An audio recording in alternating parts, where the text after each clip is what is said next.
Wow! Look at everything go! The cars, the chairs, even the pots and pans are moving today.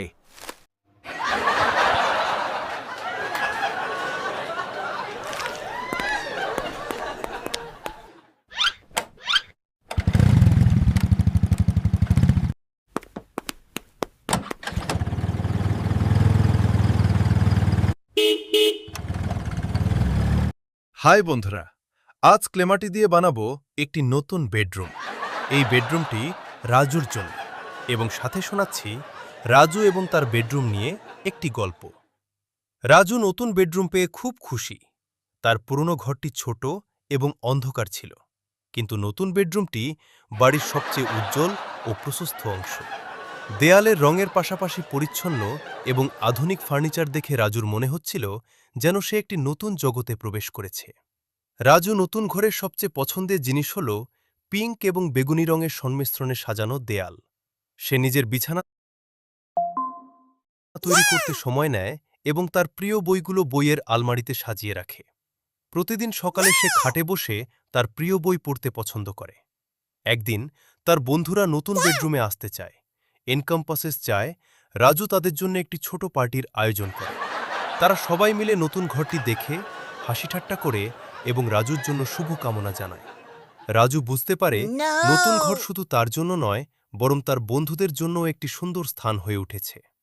এই নতুন bedroom রাজুর জীবনের একটি বিশেষ অধ্যায় হিসেবে রয়ে যাবে, যেখানে সে নতুন স্বপ্ন দেখবে এবং নতুন গল্প তৈরি করবে। রাজু নতুন বেডরুম পেয়েছে এবং সে খুব খুশি, কিন্তু একটি সমস্যা ছিল। তার নতুন বেডরুমে একটি অদ্ভুত মশারি ছিল যা সে আগে কখনোই দেখেনি। মশারিটি ছিল প্রচণ্ড বড় এবং দেখতে অনেকটা কাপুরেন টোলের ড্রাগনের মতো। একদিন রাজু মশারির নিচে বসে টিভি দেখছিল। হঠাৎ তার মা এসে বললেন, রাজু, মশারি খুলে ফেল না, এতে ডাইনোসর আসবে। রাজু ভাবল, ডাইনোসর? মা, মশারি তো অতিকায় জিনিস, ডাইনোসর তো কেনাকাটা হয়। মায়ের কথা শুনে রাজু আবার মাথা নাড়িয়ে বলে, ঠিক আছে, তাহলে ডাইনোসর তো আমার পক্ষে সম্ভব নয়। আরেকদিন রাজু তার বন্ধুকে বাড়িতে ডাকল। বন্ধুটি এসে বলল, কিরে রাজু, তোমার নতুন বেডরুম কেমন? রাজু মশারির দিকে ইঙ্গিত করে বলল, দেখ, এখানে আমি ডাইনোসরের জমিদার। বন্ধুটি হেসে বলল, তুমি এখানে কি ডাইনোসর হোস্ট করার করেছে? এটি হল রাজু।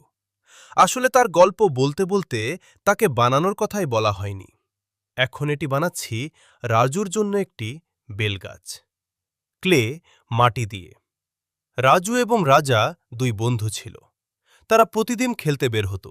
একদিন তারা একটি বেলগাছের নিচে বসে গল্প করছিল। রাজু বলল, দেখ, এই বেলগাছের কত সুন্দর ফল। রাজা হাসতে হাসতে উত্তর দিল, হ্যাঁ, কিন্তু আমাকেও একবার নিচে এসে দেখে যেতে দাও। তারা সিদ্ধান্ত নিল যে প্রতিযোগিতা করবে, কে আগে গাছের ফল তুলতে পারবে। রাজু দৌড়াতে শুরু করল, কিন্তু গাছের উপর দিয়েই ফল কুড়িয়ে আনতে গিয়ে পড়ে গেল। রাজা তখন হাসতে হাসতে বলল, দোস্ত, গাছের উপর থেকে ফল তোলা এত সহজ নয়। রাজুর জন্য ক্লে মাটি দিয়ে বানাবো একটি সিএনজি গাড়ি। তার সাথে শোনাচ্ছে আরেকটি গল্প। রাজু সদ্য একটি নতুন সিএনজি গাড়ি কিনেছে। গাড়ি কিনে সে খুবই আনন্দিত, কারণ রাজুর স্বপ্ন ছিল নিজের একটি সিএনজি গাড়ি হবে। একদিন রাজু তার বন্ধুকে বলল, চল, আমাদের সিএনজি দিয়ে শহর ঘুরে আসি। বন্ধুরা রাজুকে জিজ্ঞেস করল, গাড়ি কি ভালো চলছে?